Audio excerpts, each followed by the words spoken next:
BLO নয়, যারা আছে তারা কেউ বিএলও নয়, সব তৃণমূলের হারমাদ। এরা যারা আছে কেউ শিক্ষকও নয়, এরা বেশিরভাগই হচ্ছে তৃণমূলের হারমাদ। এরা আগে সিপিএম ছিল, এখন তৃণমূলের হারমাদ হয়েছে। বিএলওই নয় তো বিএলওর অধিকার কোত্থেকে রক্ষা করবে? বিএলওই নয় তো বিএলওর অধিকার কোত্থেকে রক্ষা করবে? এরা হচ্ছে সব তৃণমূলী হারমাদ। বিএলওর সমর্থন।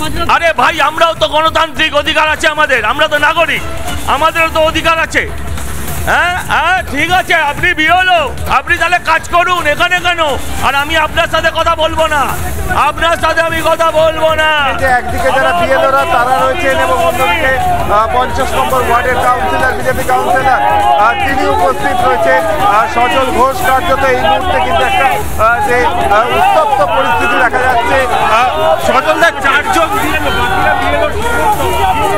আবার পরিষ্কার কথা, পশ্চিমবঙ্গে গণতন্ত্রের প্রতিষ্ঠা করতে হবে।